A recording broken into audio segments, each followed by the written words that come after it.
녹화해주셨는데, 음, 기독교의 세계관의 틀인데, 크게 네 가지 네 가지 윈도우로 되어 있죠. 하나는 하나님 창조 타락 구속 안뜨겠던 것처럼, 첫째는 하나님의 선하시 창조고, 두 번째 틀은 이제 인간의 전적 타락이고, 세 번째 틀은 예수님의 온전한 구속이고, 네 번째 틀은 성령님의 충만한 완성입니다. 창조 타락 구속 완성 이 용어는 익숙하게 들어보셨을 거예요. 그 주체는 이제 창조 주체는 하나님이시고 타락은 인간의 주체이고 예수님의 구속 성령의 완성이라 사실 인간의 역사는 삼위 하나님과 인간과 관계에서 엮어져 온 게 인간의 역사입니다. 창조의 특징은 선하시 창조 하나님이 잘 만드셨습니다. 인간의 타락의 특징 전적인 타락에서 인간 스스로 회복 불가능할 만큼 전적으로 타락했다는 거하고 또 하나는 인간의 타락이 하나님이 창조하신 세상 모든 영역에 다 영향을 미쳤습니다. 그리고 예수님의 지속의 온전하는 것은 내용적으로 질적으로 충분하다는 의미예요. 결정적으로 회복할 수 있는 결정적인 기초를 마련했다는 데서 내용적으로 질적으로 충분하다는 것이고 성령님의 충만한 완성은 그 예수님의 온전한 구속의 생명과 능력을 양적으로 창조의 지평, 인간의 타락한 지평, 그 지평에 양쪽으로 확장시켜가는 충만하게 확장시켜가는 게 성령님의 역할입니다. 성령님의 역사지요. 그래서 인간과 세상이 왜 이렇게 문제가 많으냐? 이거는 앞에 두 가지 인도, 하나님의 선하시 창조와 인간의 전적 타락, 이 두 가지 유리창을 접쳐서 보면 성경적 해석이 나옵니다. 근본적인 문제가 뭐냐? 이거를 깨우쳐주고 그러면 그 문제가 그럼 이 문제를 어떻게 극복하고 인간에게 구원을 온전한 회복을 이끌어갈 것이냐? 그것은 예수님의 온전한 구속과 성령의 충만한 완성 이 두 가지 윈도우를 겹쳐서 봐서 겹쳐서 통해서 하나님의 구원을 이해하게 됩니다. 그래서 앞에 두 개는 이제 해석이고 뒤에 두 개는 이제 변화의 길 제시해 주는 것입니다. 요 이제 하나님 나라 구원 요반은요.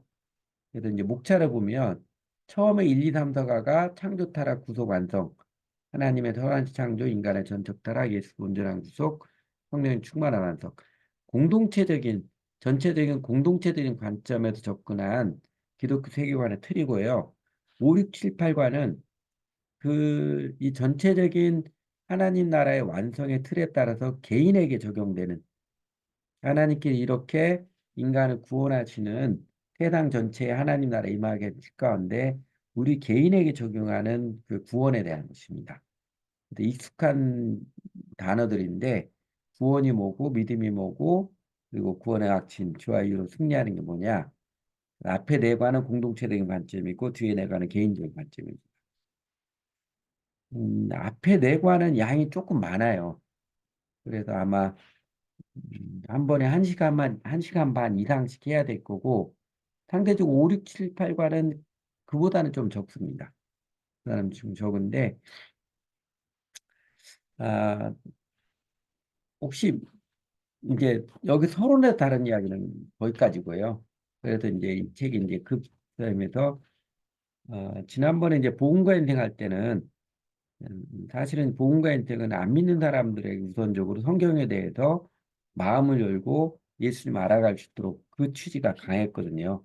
강했는데 그래서 약간 뭐라 할까 인생의 여러 측면들에 대해서 어, 흥미를 유발하게 하고 관심을 갖게 하는 초점이었다면 그리고 하나님 나라 구원은 조직적인 체계입니다. 예수를 믿는 신앙, 기독교 신앙에 대한 조직적인 체계를 아주 간략하게나마 한번 전체로 훑어보는 게 이제 목적입니다. 혹시 여기까지 하고 혹시 뭐 질문하실 거 있으면은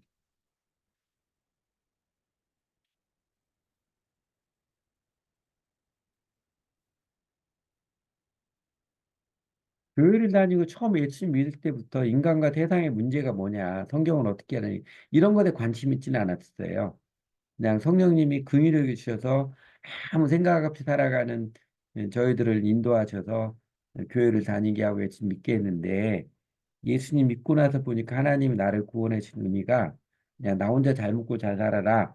영생복락을 누리라 그것만이 아닌 내 작은 삶을 통해서도 하나님께서 이 땅에 하나님 나라 완성하시는 그 뜻에 하나님께서 사용하시 기뻐하시고 또 그 커다란 영광스러운 하나님 나라의 뜻에 저희가 참여하도록 은혜로 부르신 거더라고요. 그러면서 아, 이렇게 하나님이 나를 불러주신 구원이 엄청나게 놀라운 커다란 의미가 있고 영광스러운 것인가를 점점 더 깨우쳐 주시더라고요. 근데 이제 이거는 이제 그 우리 교재 그 13쪽 뒤에 보면 아까 러프하겠는데 하나님 창조인식의 중요성 하는 거 있잖아요. 예, 사람이 인간의 기원에 대해서 나는 신의 오발탄이다. 그냥 던져진 존재다. 내가 고신이다. 나는 하나님 걸작품이다. 이렇게 했었는데 이걸 이제 잠깐 앞에서 잠깐 다루긴 했었는데 우리 시대의 특징, 인간과 본질에 대한 운명의 재견을 아까 이제 봤었죠. 이렇게 봤었는데 그중에 우리 시대에 제일 영향을 미쳤던 것은 실존주의, 자연주의 물론 그다음 냉소적 도필, 허무주의 이 세 가지가 우리 시대에 제일 예, 영향을 많이 주고 있습니다. 우리 시대에 살아가는 사람 여전히 요 틀에 따라가고 물론 지금도 이제 포스트 모더니즘 종교인 한동안 뉴에이지 한동안 관심이 많았잖아요. 뉴에이지 종교에 관심 있고 동양 종교에도 관심 있는 사람도 있긴 있습니다. 그런데 이제 우리 시대의 보편적으로는 자본주의 몰려있는 사람들이 요 사람들이 이게 어떻게 해서 시작이 됐고 지금 어떤 흐름이 되고 있는지 그거를 잠깐 좀 살펴보는 건 도움이 될 것 같아요. 물론 이제 시대 사상을 지나치게 간략화시키는 것은 좀 너무 단순화시킬 위험성은 있습니다. 그건 제가 대표는 아닌데 그래도 이야기 조금 단순화시키면 지금은 이제 포스트 모던 시대라고 그러잖아요. 근데 포스트 모던은 이제 모더니즘 이후라 포스트 모던이라고 해도 지금도 해당의 사람들의 제일 많이 영향을 준 것은 여전히 모더니즘이에요. 모더니즘의 가치들이 사람들의 삶과 세상 움직이는데 많이 영향을 미치고 그 모더니즘에 나타났던 모순들, 한계들을 어떻게든지 극복을 하고자 나타나는 게 이제 포스트 모더니즘이라 모더니즘의 가치들을 반대하는 깨부수는 게 그러면 이제 다 포스트 모더니즘을 그러는데 그래도 여전히 개인의 삶이든 시대 사상의 모습이든 사회 모습이든 국가의 모습이든 모더니즘이 제일 큰 영향을 미치고 있습니다. 모더니즘은 크게 두 가지 기둥입니다. 모더니즘을 지탱하는 기둥은 과학 합리주의하고 인간 중심주의예요. 우리 사회도 지금도 합리적이지 않은 것, 과학적이지 않은 것은 잘 진리로 받아들이지 않잖아요. 요걸 좀 깨뜨리는 게 이제 포스트 모더니즘이죠. 그래서 우리나라도 70년대, 80년대 초까지는 특히 이제 박정희 대통령일 때는 샤머니즘, 무당 무조건 배척을 했지요. 무조건 배척을 아주 미신적이고 미개한 것, 무식한 걸로 다 취급을 했었는데 지금은 시대가 바뀌었지요. 그 바뀐 대표적인 예가 디지털 몬스터잖아요. 디지털하고 귀신하고 연합되는 게 막 나타나는. 그리고 요새 그 뭐야 대학생들 학교에서 축제하면 저거 합니다. 타로 점 치는 것도 많이 해요. 예전에는 지성인 대학에서 뭐 점을 본다, 사주를 본다, 있을 수 없는 일이었는데 이게 포스트 모더니즘의 반영입니다. 근데 어쨌든 모더니즘의 두 개는 과학합리 인간주의이고 이 모더니즘 형성을 하고 근간이 됐던 게 철학적으로는 아까 봤던 포이에르바의 자연주의고 과학 이게 서로 연관이 돼 있지요.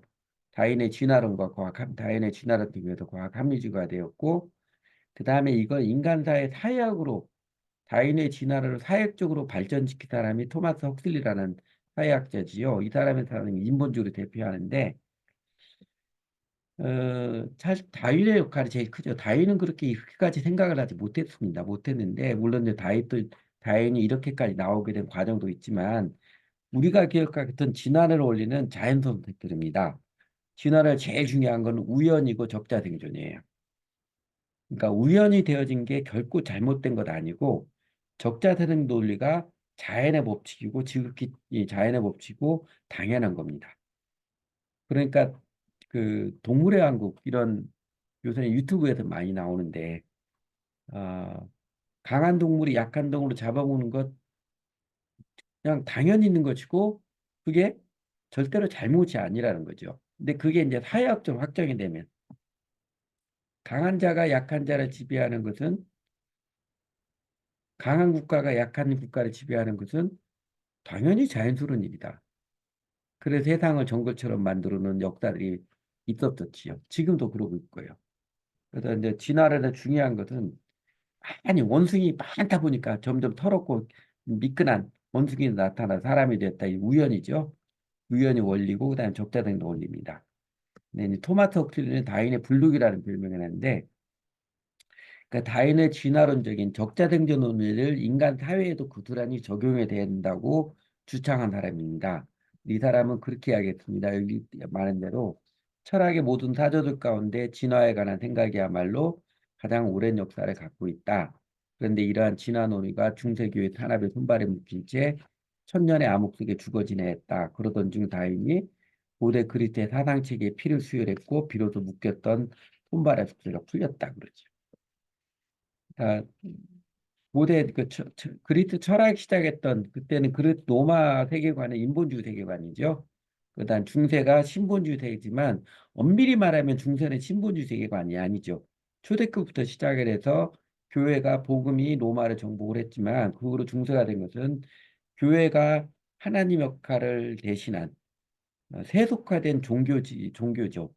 그런데 일반 사람들이 보기에는 중세는 신권 시대고 그거를 다시 르네상스 했던 것은 인본주의로 회귀하는 움직임이었고 그 인본주의 회귀하는 움직임을 결정적으로 이제 신을 떠나게 한 처음에 르네상스에 했어도 사람들이 하나님을 버리진 않았어요. 하나님을 버리지 않았는데 결정적으로 사람들이 하나님을 버리기 시작했던 결정적인 역할을 한 사람이 이제 다윈으로 지목을 합니다. 다윈으로 지목을 하고 이거를 다윈은 사실 그럴 의도가 아니었는데 어쩌면 다인보다도 토막속들이나 이런 사람들, 또 헤겔 이런 사람들의 영향이 사람들의 마음에서 하나님 완전히 떠나게 하는데 어, 꽤 큰 영향을 미치다고 볼 수 있습니다. 토마스 헉틀리의 이제 인본주의 세계관은 우리 생활에 유익하면 그것이 진리다 이렇게 대표할 수 있습니다. 실용주의죠. 이게 선과 악의 도덕적인 거 따지지 마라. 이게 유익하면 그게 좋은 거 아니냐. 수단 방법이 뭐든 이게 유익하면 좋은 거 아니냐. 그게 우리 시대 사회에도 많이 영향을 미치고 있지요. 그리고 이제 이건 아까 봤지요.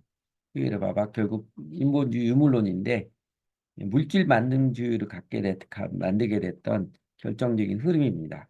그런데 문제는 이렇게 모더니즘, 과학 합리주의와 인간중심주의, 자연주의, 진화론, 인본주의가 합쳐가 된 모더니즘이 이 모더니즘 사상을 갖고 있는 사람들에게 그러면 사람이 죽으면 어떻게 될 것인가 질문을 하면 어떤 대답이 나올까요? 크게 두 가지 그림에서 나왔습니다. 아까 포일에바의 자연주의 물론에 하면 사람이 죽으면 사람 그가 먹는 것이니까 죽어버리면 내가 죽느나 나랑 몸매가 똑같은 돼지 새끼 한 마리 죽으나 죽은 이의 가치는 똑같지요. 물질로만 되어 있으니까. 그래서 하나는요. 크게 두 가지만 있는데 하나는 그런 거 생각하지 말자. 생각하면 골치 아프거든요. 도피하는 거죠. 또 하나는 그 논리 그대로 죽으면 다 끝이지 않느냐. 인간이 물질로만 되어 있다면 죽으면 다 끝이지 않느냐. 이렇게 정직하게 대답을 하는 것이죠. 그 생각하지 말자 했던 것은 사실 이 실존주의자들이 추구는 그래도 인간은 삶에 의미 있게 삶을 살아야 된다. 그 인간 존재 자체는 의미에 대한 의미의 존재라 의미가 없으면 인간은 의욕도 없어진다. 그래서 이제 알베르 까미가 인간은 살만한 이상 혹은 환상을 역설적이게도 죽도록 찾고 있다. 삶에 의미를 주지 못하면 인간은 삶의 의욕이 없어진다는 것이고 따스트로도 인간은 그냥 던져진 존재다.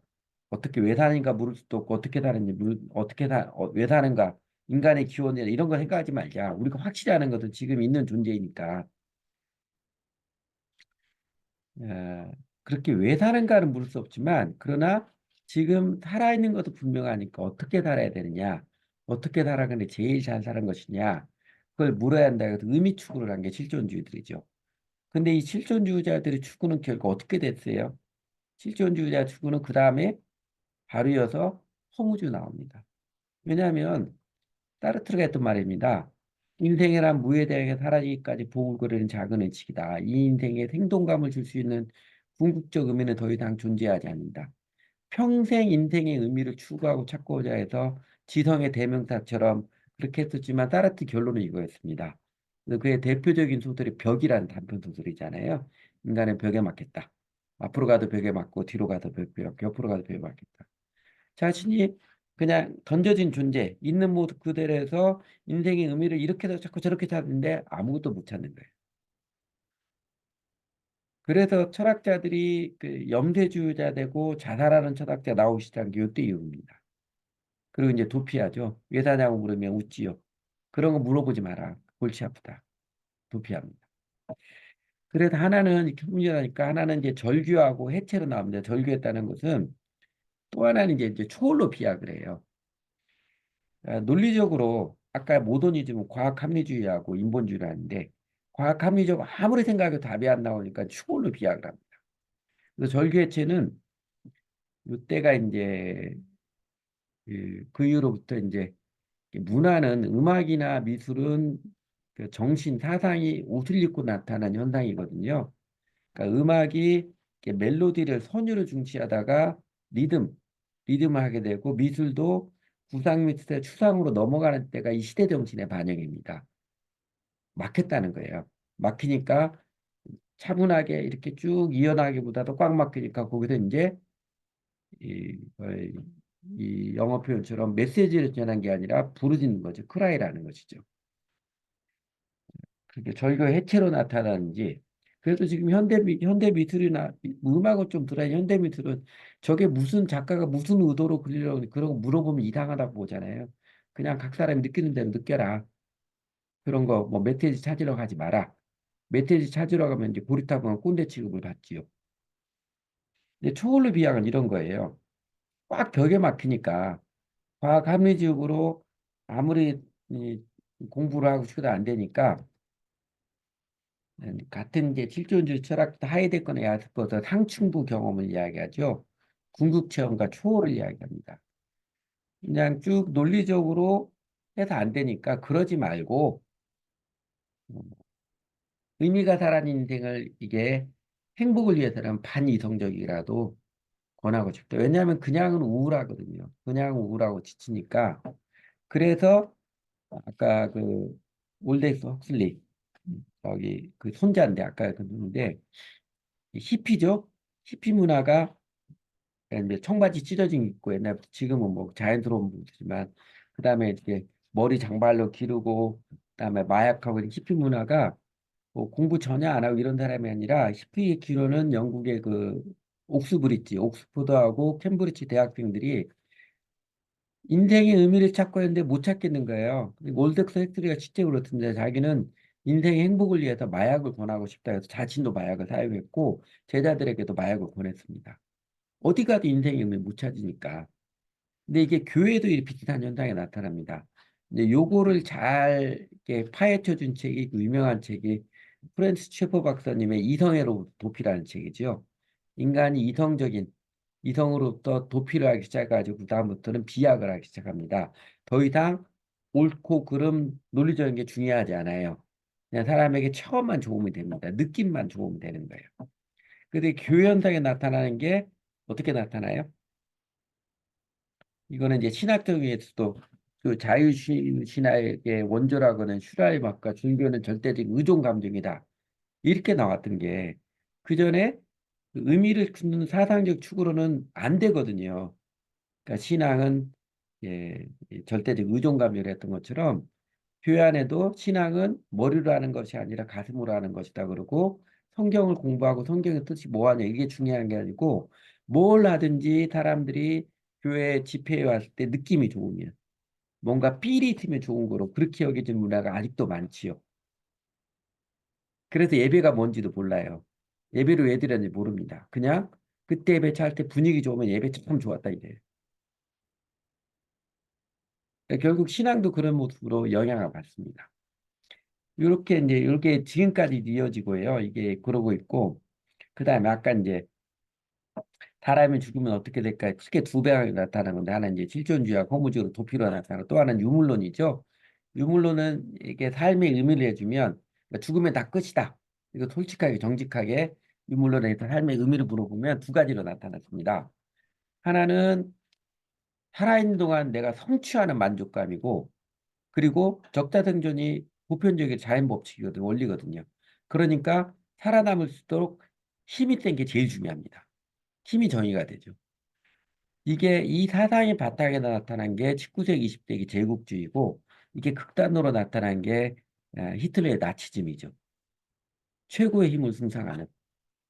그리고 또 하나 나타난 거 그래도 그건 아니지 않느냐. 우리가 다 같이 먹고 다 같이 잘 사는 유토피아를 건설해야 되지 않겠느냐. 어떻게 보면 공산주의 사상의 처음 시작했다는 순수한 사람들이었어요. 다 같이 잘 먹고 잘 사는 유토피아를 건설하자. 그냥 나는 남들이 어떻게든 내가 힘을 얻어요. 나만 잘 먹고 잘 살면 되고, 우리나라만 최고로 강국이 되면 되고, 나만 성공하면 된다. 이게 사실은 지금까지 이어지는 세상의 모습이기도 하죠. 근데 이 두 방향 크게 나타나서 또 이제 자본주의, 이 자유주의 사회는 엄밀하게 보면 성취의 만족감, 힘이 정의고, 이 제국주의 영향 그대로 이어받은 거고, 공산주의는 처음에는 순수했습니다. 그래서 지금은 이제 공산주의도 다 없어졌고 중국하고 러시아하고도 뭐 사회주의에도 친하다고 해도 자국이 훨씬 먼저고 그러니까 옛날에 소련이 지금도 우크라이나 할 때 크림반도 떼어주고 막 그랬잖아요. 크림반도 떼어주고 막 이랬었는데 중국의 그 마오쩌둥도 그런 적이 있었어요. 만주 원래 그 조선 땅이다. 나중에 우리가 조선 땅에 돌려줘야 된다. 그렇게 해야겠습니다. 그러니까 그들에게는 공산주의 이상이라 뭐 국경, 국가 이런 게 없었거든요. 근데 지금은 안 그러죠. 지금은 사회주의 체제를 갖고 있어도 노골적으로 집단 이유주의라 자국 국가주의라 엄두도 못 내는 것입니다.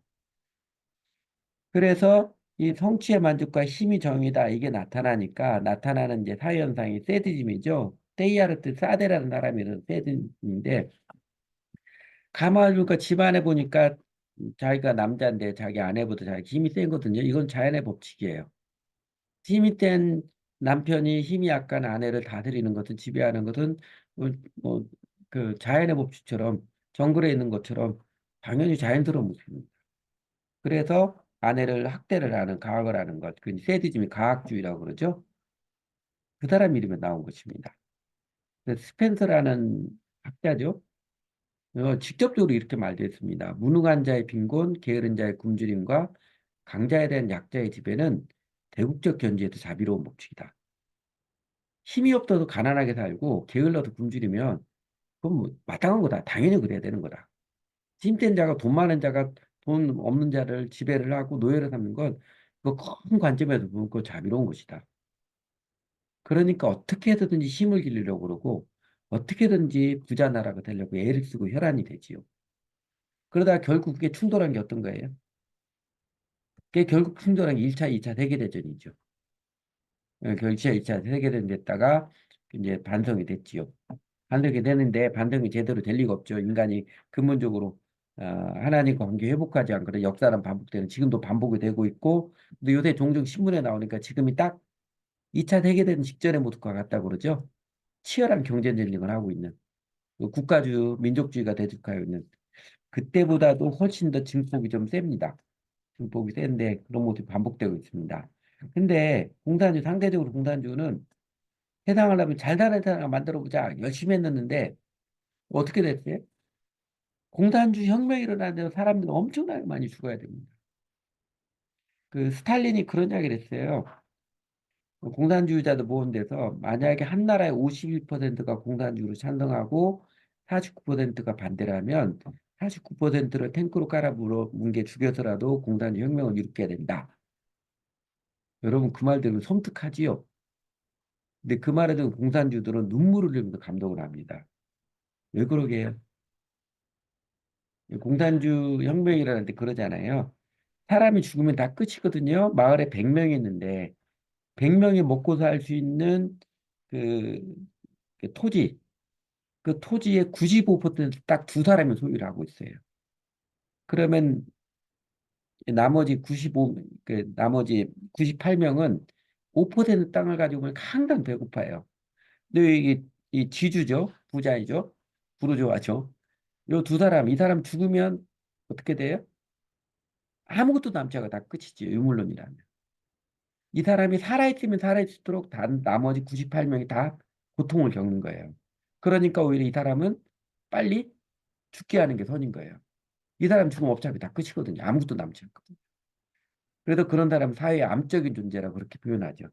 암은 빨리 제거버려야 사회가 보람직하거든요. 그래서 저도 그 90, 소련 막 붕괴되고 93년에 그 지금 이제 까자흐스탄이죠. 그때 독립국가연합 그때 이제 한국인 선교사를 가니까 의외로 고려인 2세, 3세들이 교회를 몰려와서 전혀 예상치 못한 일이 교회로 막 몰려왔잖아요. 그래서 거의 먼저 갔던 선교사 선배가 와서 여기 학생들 데리고 수련해 달라고 해서 한 달 동안 가서 선교국하고 수련한 적이 있었어요. 한 달이 아니구나. 두 주인가 삼 주가 했는데. 그때 이제 좀 친해져서 깜짝 놀랐는데 간호사 같은 애가 있더라고요. 물어봤어요. 제가 호기심에서 물어봤습니다. 뇌성마비 장애인 태어나면 어떻게 하냐? 왜냐하면 그 사회주의는 애기 태어나면 다 2년 동안은 다그 타가소에서 지내잖아요. 주말만 부모가 데려가고. 버려요. 쉽게 다루는 거 버려요. 뇌성마비 장애인들이 자기도 굉장히 고통스럽습니다. 그리고 나는 누군가를 꼭 항상 케어를 해줘야 하잖아요. 뇌성마비 장애인들 그래서 사실 되게 다 오래 못 살아요. 본인도 굉장히 힘들고 불편할 뿐만 아니라 고통도 많이 느낍니다. 근데 너무나 쉽게 버려요, 그럽니다. 왜 그러게요? 이 사람 지금 죽으나 10년 후에 죽으나 20년 후에 죽으나 죽으면 다 끝이에요. 아무것도 남지 않습니다. 유물론적 가치에 하면, 유물론적 개념에 하면. 그럼 이 사람 빨리 죽게 하는 게 오히려 선인 거예요. 요새 이제 안락사 문제도 이제 이야기 나오는 게 윤리 문제로 나오는 게 이제 그런 거 비슷한데 윤리 문제 항상 이제 그 엣지 프로블럼이 있지만 공산주의 그 유물론적인 유물론에 세뇌가 되어지면은요 우리가 처음 들을 때는 그치만 거부감이 직감적으로 확 느껴도 이게 세뇌가 되면 그 스탈린의 말에 이제 공감을 하게 됩니다. 또 이제 여기는 안 했지만 1차 세계대전, 2차 세계대전 그때 이제 학문적으로 우생학이라는 게 발전을 해가지고 좋은 종자를 만들어내려고 하는 것 때문에 사람의 생명을 경시하는 게 많이 나타났지요. 어쨌든 공산주의는 결국 역사 실험을 통해서 자기들이 유토피아를 건드렸지만 열심히 남을수록 다 디스토피아 된. 그래서 실제로 지금 공산주의는 하나도 없어요. 공산주의 정치 체제라는 나라는 이제 명목으로는 사회주의 중국, 북한이지만 제일 공산주의 명목을 그래도 남아있는 게 북한이에요. 중국은 자본주의고요. 이미 등소평 때부터 자본주의를 했고요. 예, 검정 고양이든 흰 고양이든 쥐만 잘 잡으면 됐던 것처럼 자본주의 됐는데 이게 딱 겪어오면서 지금 현재는 완전히 자본주의입니다. 만모지즘 시대에. 자본주의 말 자체가 자본이 주인인 세상이죠. 돈이 제일 중요한 세상이고 그 다음에 한동안 세계화 그 뭐야 세계화 시대가 오는가 했더니 또 세계화 흐름이 이렇게 빨리 금방 없어지고 수그라들고 지금은 국가주의가 되더라죠. 국가주의는 집단 이기주의입니다. 그래서 한참 세계화 진행될 때는 예수님이 말세가 되면 민족과 민족이 국가하고 대적한다고 그러는데 오히려 반대로 되는 거 아닌가 했는데 어쩌면 세계화 흐름에 대한 반작용으로 더 국가주의가 노골적으로 진행이 될 거예요. 국가주의 노골적으로 되고 결국 그게 지금 우크라이나 러시아 전쟁하는 것도 이스라엘은 조금 다르지만 이게 이제 나타나기 시작한 충돌이 나타나기 시작하는 것입니다. 근데 지금은 여전히 이들이 하나님으로부터 회심하고 그런 게 아니기 때문에 자본주의는 성장 제일주의죠. 그러니까 교회도 어쩐지 저쩐지 교회 사람들 목사들을 다 그치게도 일단 교회가 성장을 해야 성공한 목회라고 그러죠. 예수님처럼 목회했다가는 절대로 성공한 목회 못 듣죠. 예수님처럼 열심히 했는데 그냥 오는 사람 다 쫓아내고 도망 다니면서 12명 남겨놓으면 실패한 목회자로 그러죠. 그거는 이제 목회하시는 분도 절감할 거예요. 어쩔 수 없어요. 그거 바뀌기 쉽지 않습니다. 그리고 이제 승리지상주의고 비슷한 이야기. 지금 이제 그런 세대인데 이게 이제 포스트 모던이 나오기 시작한 것은 여전히 이런 모순들, 결국 폭력으로 나타나고 파괴적인 모습으로 나타나는 이 모습이 반복이 되고 있으니까 모더니즘에 대한 반성을 합니다. 사람들이 반성. 우리가 뭔가 잘못된 거 아니냐 반성을 하는데 모더니즘의 두 기둥은 과학 합리주의랑 인간 중심주의인데 결국은 인간 중심주의 이게 우리 성경적 입장에서 보면 인간 중심주의 사람이 하나님 노릇하고 하나님 없이 사람이 힘으로 유토피아를 건설할 수 있겠다 이게 문제인데 인간이 오만해서 인간이라 이거는 반성 안 합니다. 대신에 과학 합리주의에 대해서 부정을 하기 시작하죠. 그래서 모더니즘 현상을 부정하는 모든 건 다 포스트 모더니즘인데 그래서 포스트 모더니즘으로 여전히 사람들은 하나님께 돌아올 생각은 안 해요. 하나님께 돌아올 생각은 안 하고 과학 합리주의를 버리기 시작을 합니다. 여전히 이 과학 합리주의가 지배하지만 그래서 셰퍼 박사님이 했던 것처럼 이성을 도피하는 현상이 종교뿐만 아니라 사회 모든 현상들에 나타납니다. 느낌이 중요한 거죠. 느낌이 중요합니다. 포스트 모던의 느낌이 중요해요. 이게 선이냐 악이냐 이런 것 하나 중요하지 않고 그 다음에 당장 피부로 느껴지는 실용주의가 제일 중요합니다. 이게 유익이 되느냐 되지 않느냐 좋은 거냐 나쁜 거냐 이거는 더 이상 물어볼 지대가 아니에요.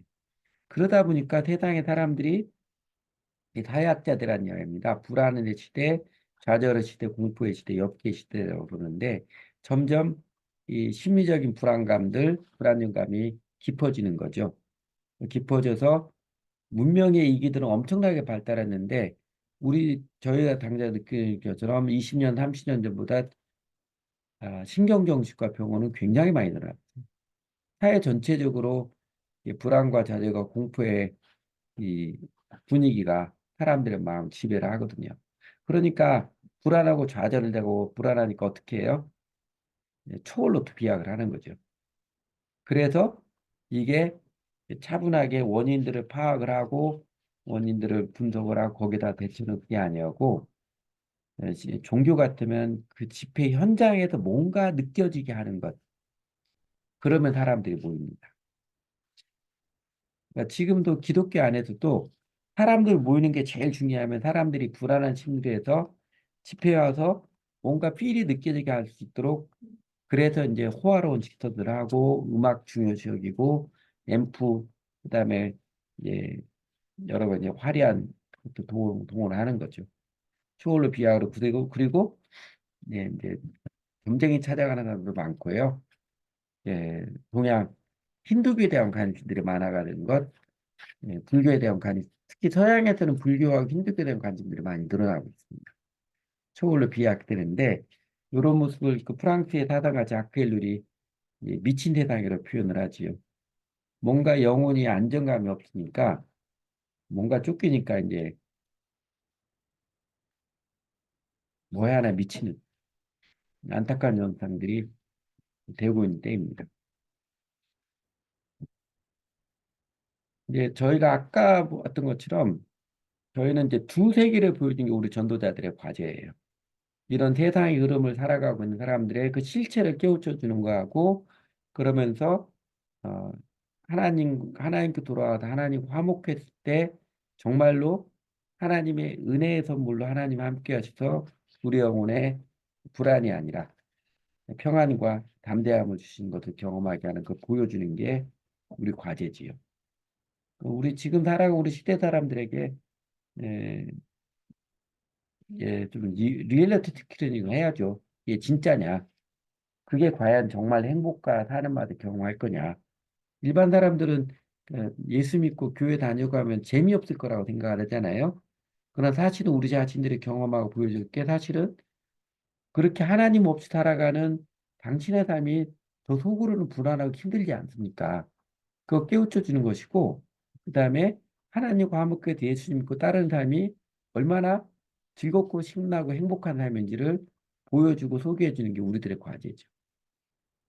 근데 이게 리얼리티 스크리닝은 옛날 학자도 그렇습니다. 그 니체도 아주 특이한 니체도 그런 표현했습니다. 그러나 모든 쾌락은 영혼을 갈구한다. 깊고 깊은 영혼은. 한편에서는 쾌락을 찬양하고 니체의 사상은 초윤 사상이라죠. 힘이 센 사람이 제일이다. 다시 그 이야기인데 니체 자신도 느꼈습니다. 그렇게 아무리 해야 사람에게서 영으로 사모하면 없어지지 않는다. 그러니까 우리 과제는 사람들에게 그게 정말로 그게 당신에게 행복을 주는 것입니까? 이거 깨우쳐 주는 거예요. 당신이 갖고 있는 마음속의 불안과 두려움들을 현세적인것만 생각한다면 또 죽음을 생각했을 때 정말 죽음이 다 끝이라고 그렇게 받아들이고 싶겠지만 또 그렇게 이제 세뇌가 됐지요. 그러나 그게 정말로 받아들여집니까? 그 스티브 잡스가 내가 죽으면 어떻게 될지 50대 50이다 이렇게 했던 것처럼 그 불안감들에서 깨우쳐주고 예수님 약속이죠. 예수님 안에 거할 때 그 평안과 생명의 기쁨들을 소개를 해주고 우리가 경험하고 보여주는 게 더 중요하고요. 우리 과제가 그겁니다. 예수님 말처럼 사람이 떡으로만 살 것이 아니요 물질로만 될 존재가 아닙니다. 사람의 진정한 사람답게 살기 위해서는 물론 떡도 필요하죠. 떡도 중요하고 무시할 수 없는 것인데 그보다 더 중요한 것 인간은 육신과 영혼이 완전히 결합된 존재이라 하나님과 관계, 하나님 말씀을 통해서 하나님과 관계가 회복되어지고 하나님의 생명을 누려야 진정으로 인간답게 참 삶을 살아갈 수 있습니다. 이거 깨우쳐 전해주는 게 우리 이제 과제지.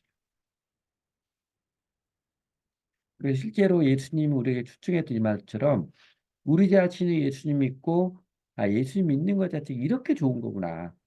내 안에 생수가 흘러나오는 생명 환희를 경험하고 진리를 알지는 진리가 너를 자유케 하시는 진리의 깨달음, 그 자유함들을 경험을 해서 사람들에게 내 안에 기쁨이 넘쳐나서 예수님 알아가도록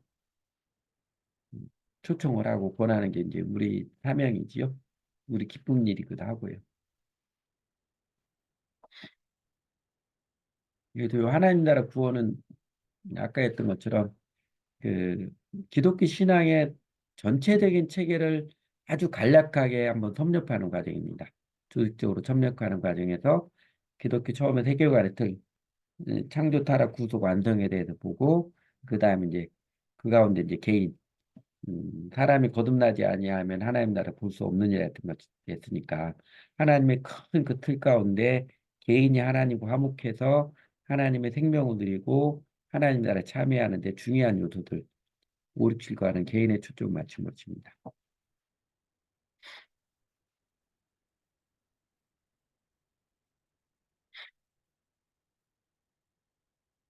이 지난번보다도 이 하나님 나라 구원은 특히 이제 앞부분에서는 제가 이렇게 일방적으로 강의하는 내용이 좀 많을 거예요. 양해를 좀 해주시고요. 그래도 중간중간에 질문하거나 하시고 싶으면 얼마든지 같이 하시면 훨씬 더 좋고요. 오늘 이제 서로는 여기까지인데 하시고 싶은 이야기 있거나 질문하고 싶은 것들은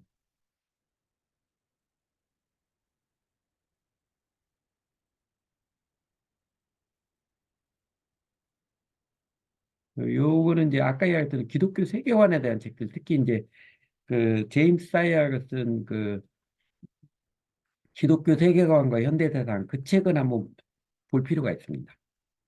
이제 많이 도움이 되고요. 그다음에 그 프랜시스 셰퍼 박사님 책 요새는 이제 기독교인들이 적으니까 젊은 사람들도 그 책들 잘 안 보던데 기독교인 자체도 적고 또 대학가에도 제가 지금 캠퍼스를 다시 나가서 캠퍼스에 하고 있는데 대학생들 선교도 이 포스트 모더니 영향을 많이 받았어요. 그래서 제가 아주 안타깝게 그랬는데 제가 알기로는 예수님이 제자들 데리고 했던 것도 영성을 키워준 거는 함께 생활하면서 이야기하고 가르치고 대화하고 그래도 깨우쳐 준 거잖아요. 예수님이 제자들 데리고 언제 뭐 집회에 다니고 신비한 집회 이런 거 한 번도 없잖아요. 오히려 신비한 집회를 가지고 딱 한 번 있었죠. 3명 데리고 그 변화산상 올라간 거. 근데 변화산상 올라가고 나서 또 그거 절대로 말하지 말라고 한 번도 제자들 데리고 이렇게 뭐 집회해가지고 신비하게 체험해야 돼 이런 거 안 했어요. 그냥 일상 살면서 대화하면서 깨우쳐주고 가르쳐주고 그래서 영성을 키웠는데 교회도 이 셰퍼 박사님이 했던 이성으로 도피했던 것처럼 포스트 모더는 영향을 받아서 요새 젊은 사람들도 성경 공부를 기대를 안 합니다. 별로 기대도 안 하고 안 해요. 좋게 보면 이제 찬양과 기도 중심이 되어졌는데 어떤 때는 예, 우려가 더 많이 돼요. 그래도 오히려 한편으로는 그러다 보니까 영적인 갈급함을 더 느끼더라고요. 그래서 오히려 말씀을 명확하게 잘 가르치고 깨우쳐 주는 사람들이 정말 필요한 때인 것 같아요. 목사님, 예, 그 지금까지 목사님 그 인본주의 유물론 이렇게 예, 사상 같은 거 예, 말씀을 하셨는데 그럼 지금 그 청년들, 청소년들이 많이 이런 사상에 물들어 있죠. 영향을 그러죠. 받고 예. 있는데 그러면 저희들이 그런 사상 바탕에 기독교 뭐 말씀을 접근할 때 아, 좀 어떻게 접근하면 되나요? 좀 이 말. 이거는 사실 예, 저도 사실 저도 이제 제 개인적으로 내가 기회가 되면 젊을 때 이거 공부를 조금 더 하고 싶다. 기회가 되면 공부하려 했는데 이제 포기했어요. 이 나이 때는 아니고 누군가 물론 이제 많이 있습니다. 공부가 있는데 누군가 좀 더 잘해주면 좋겠다 하는데 모든 목회자들이 하다못해 제가 지금 이렇게 여러분들에게 했던 것만큼도 전하고 가르칠 만큼 준비되기는 어려워요. 저도 되게 버겁거리면서 해도 요만큼 간략하게 하는데도 꽤 고민 많이 했고 그랬거든요. 그런데 그렇다고 어 우리 청소년들이나 장년들도 마찬가지고 세상에 살고 있기 때문에 세상의 가치관 자연스럽게 몸에 배이고 영향이 있거든요. 그거를 잘 깨우쳐주는 제일 좋은 방법은요. 대조적인 모습 보여주는 것입니다. 그, 대조적으로 삶 네. 보여준다는 뭐, 것이 뭐 보여준다는 말씀대로 게 살아간다는 거예요. 그렇죠. 우리가 예수님 믿고 바르게 살아가는 것도 보여주는 거예요. 근데 그거는 시간이 좀 많이 걸리잖아요. 당연히 시간이 많이 걸려요. 그러니까 전도를 한두 번으로 끝나려고 하는 게 어려움이에요. 음, 어제도 제가 이제 저희 교단에서 목사 안수 받으려는 사람을 개인적으로 좀 만나서 교제하는데 똑같은 고민을 하더라고요. 자기가 초등부 전도사를 하면서 키워낸 애들이 중고등부 가니까 교회를 안 나온대요. 어떻게 한 번에 걔들 다시 교회 나올 수 있게 하는 방법을 꼈냐고. 아버지 어머니 따랐는데 아버지 어머니도 신앙이 그렇게 명확하지 않아서 그래서 제가 실망 들으니까 한 번에 하는 방법은 없어요. 그리고 이제 사실 이런 걸 잘 몰라도 제일 중요한 거는 어, 어린 영혼들을 사랑하는, 사랑으로 오래 품어가는 이게 제일 좋더라고요. 그리고 이렇게 복잡하게 이게 재미도 있지만 이제 음, 시대 사상 이런 것들 좀 파헤치고 맥을 파악하는 게 재미도 있지만 모든 사람에게 이렇게 할 수 있는 건 아니고요. 실제로 그 마이클 그린이라는 영국 목사님이 쓴 초대교회 전도라는 책이 있습니다. 그 책이 그는 이제 기독교 고전의 반열에 올라가는 책인데 그분이 했던 이야기예요. 지금까지 기독교 역사에서 전도를 해서 제일 좋은 방법은 교회를 통한 전도다. 교회를 통한 전도가 어떤 전도냐면 우리 교회 와봐. 우리 교회 참 좋아. 말로만 그런 게 아니라 정말로 교회 다니는 사람들이 교회에서 예배드리고 서로 교제하고 예수님 배우는 게 너무너무 즐겁고 신나고 예수 때문에 환하게 잘 살아가는 이런 공동체가 되어지면 자연스럽게 마음이 열려지고 그 교회를 통해서 복음이 명확하게 증거가 되어지는. 장로교 같은 경우는 그래서 처음 교회 다닐 때 1년을 학습이고 2년 하면 세례 주잖아요. 그렇게 기간을 두었던 것은 교회를 다니면서 예수님에 대해서 알아보고 배우고 그리고 예수님 믿을지 결정하라는 건데, 이게 기독교 문화가 된 교회에서는 회심이 없어졌어요. 그냥 교회 오래 다니면 당연히 예수 믿는 것처럼 교인 된 것처럼 하는데 그것도 우리가 참 안타까운 사실입니다. 그런데 교회가 예수님을 정말 바르게 믿는 사람들이 하나님 때문에 정말 기뻐하고 예수님 믿고 살아가는 게 너무너무 신나고 그런 모습 때 한두 사람 초청해서 보게 되면 마음이 열려요. 마음이 열렸다고 다 되는 건 아닌데 마음이 열린 그 사람들에게 또 이제 우리가 이제 사랑하는 사랑을 붙들어 주어서 살아갈 때 이제 복음을 예수님의 하나씩 하나 가르쳐 줄 때 회심이 경험하게 돼. 그게 제일 맞습니다. 근데 청소년들은 10년은 품어야 돼요. 음, 청소년들이 정말 자신 인격적으로 예수님 있다면 이미 이제 성년이 된 이유거든요. 그러니까 고등학교, 중고등학교 때 교회 어떤 때 굉장히 열심히 했을 친구도 대학 가면 어떻게 될지 모르잖아요. 한국교회 고등부에 다녔던 학생들이 대학 들어갈 때 교회 계속 나오는 비율이 10명 중에 1명이에요. 그러니까 오히려 정기적으로 생각해서 청소년들은 정말 사랑해주는, 어릴수록 정말 사랑해주는, 음, 답답하고 그래도 사랑해주고, 그리고 이제 하나님께서 일하여 주시고. 근데 우리 전에 탕자 비유처럼 탕자가 나중에 아버지 돌아오는 게, 에, 아버지 집에 거할 때 그 풍요로움을 기억하잖아요. 그러더라고요. 그러니까 교회 어릴 때 다니면서 교회가 너무 좋고 어떤 분위기 좋은 것거나 그래도 그때 들은 풍요로라도 하나님 사랑에 들었던 사람들이 인생 살면서 인생이 장난이 아니구나.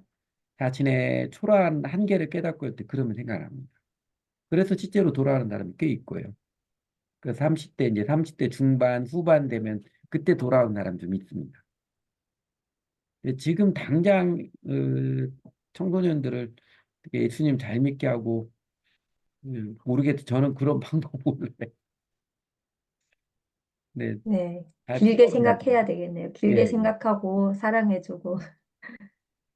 가정교회 세미나 하신 분도 있을지 모르겠는데, 가정교회는 그러잖아요. VIP, 이제 전도대상의 VIP인데, VIP 교인들에게서 10년은 생각하라고 그러잖아요. 음, 10년은 VIP로 모시라고 그러잖아요. 근데 실제로 그러더라고요. 어느 때 이제 잠깐 이제 하나님이 특별한 일이 은혜로 주셨는지 센세이치 일어나서 사람들이 조금 이제 많이 몰려오고 그러는 경우도 있긴 있지만 진정으로 그리스도 안에 뿌리를 세우는 데는 시간이 좀 걸리더라고요.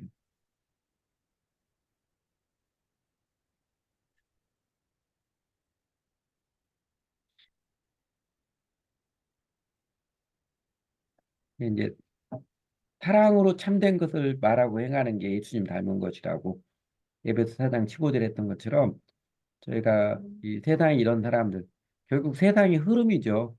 시정신 흐름에 휩쓸려가는 사람들인데 그 사람들 영혼을 안타까이 여기면서 기회 될 대로 복음을 명확히 전할 수 있도록 저희가 잘 준비되는 게 우리 과제이기도 하고 그게 우리가 또 기쁜 일이기도 하고요. 그래서 그렇게 준비되는데 예, 저랑 같이 하는 시간이 도움이 되었으면 좋겠어요. 아멘.